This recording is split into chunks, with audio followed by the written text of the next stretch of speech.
Okay, there's a clubbing of your fingernails. Oops, that's the wrong place. Cyanosis and clubbing. Steve seems to think that we're clubbing nails. This is the what I was talking about the ventilation and perfusion. Okay. Asthma.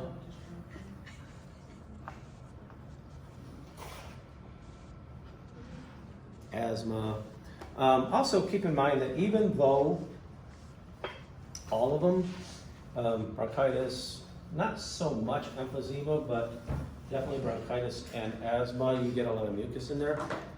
Again, for testing purposes, we're going to emphasize the mucus a lot more in chronic bronchitis and not so much in asthma. Okay? We're going to emphasize with asthma, we would emphasize the difficulty breathing through the small bronchioles a lot more than we would in chronic bronchitis. Okay? Again, just for kind of testing purposes. So they all kind of blend together. Definitely remember the big buzzwords about the increased total lung capacity and that sort of thing. Pulmonary embolisms. Okay? What is a pulmonary embolism? How does somebody get one? How does somebody get a pulmonary embolism? What is it, first off? A blood clot that goes to the lungs. Okay, a blood clot that goes to the lungs, right? Probably didn't start there. Might have, but probably didn't. Could have started in the leg. Okay, typically that is where they start, right? They start in those deep veins of the leg. Okay, why do they typically start in the deep veins of the leg? A blood clot.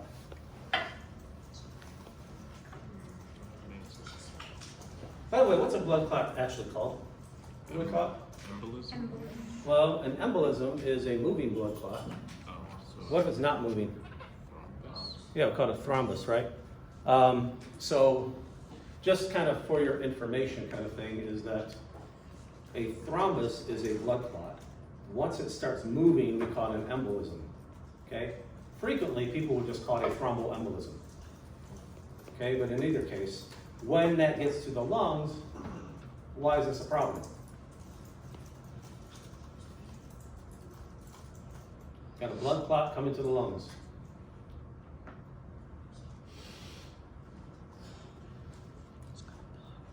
It's stopping gas exchange. Okay, it'll stop gas exchange, but it also stops blood flow, right? It's a clot. If you think about the anatomy of this, right? You got these big pipes, you know, those big, huge, deep veins in the leg, right? And veins are pretty darn stretchy anyway, right? So if you got a blood clot in the leg in one of those big, stretchy veins, it can get pretty big, and of course, you know, the pressure from moving around or whatever will get that sucker moving.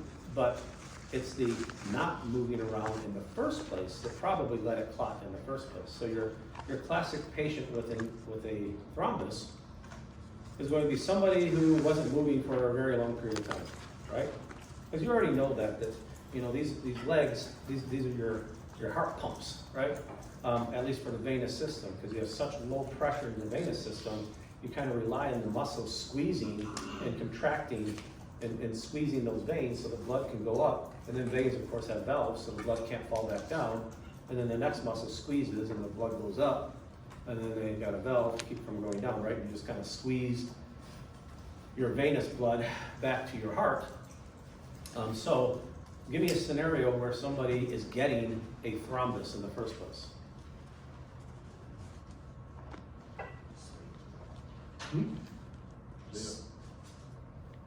Sitting on a hospital bed.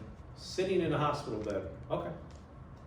Very common, except for nurses don't tend to let people sit in a hospital bed without moving around for a while for that reason, right? But yeah, in theory, that would be a way to get a clot, which is why they go way out of the way to make sure that doesn't happen, okay? And overweight person with a sedentary lifestyle. Overweight with sedentary lifestyle, classic, right? What's even worse than overweight with sedentary lifestyle? All right, bad diet, why not? Throw that in there. It's kind of like smoking though, right? It's like, yeah, it's not gonna hurt. what did that overweight person with a sedentary lifestyle do so this time they actually got a clot? As opposed to all the other times that they had a sedentary lifestyle.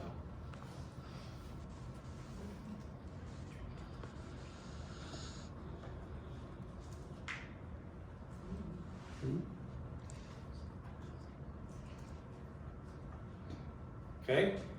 The short version of it is you're thinking about it too hard. They probably did too much sedentary stuff, as in nothing. So your classic person would, have anybody ever heard of somebody getting an embolism? Not personally. Any stories, personal or anything like that? Okay. Your classic case of somebody getting an embolism, yes, they do tend to be overweight, they do tend to have a sedentary lifestyle. But they're either, like you're saying in the hospital, not necessarily so much in a hospital as when they got home, right? Because there's no nurse there to kick them out of bed and get them to move and walk around so they won't.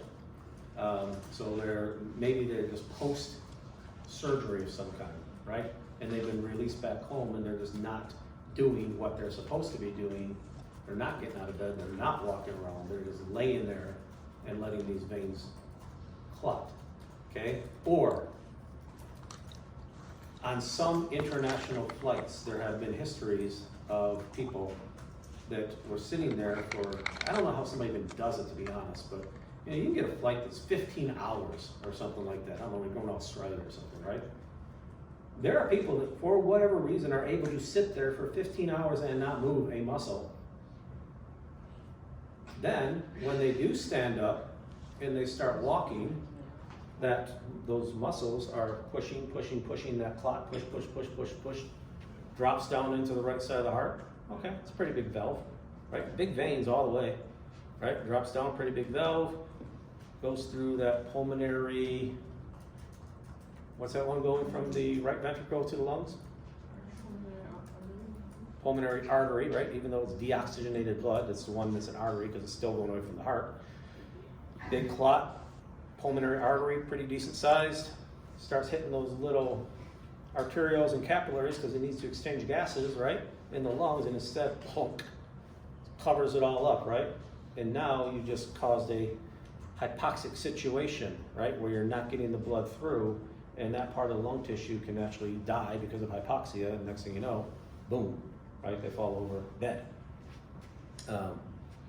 Or maybe it doesn't get that bad and they just have, a pulmonary embolism and they just kind of pass out or something. Maybe it's just extremely painful. It just depends on how big it is, right?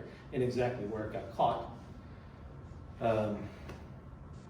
when it did that. So this is your basic symptoms of it.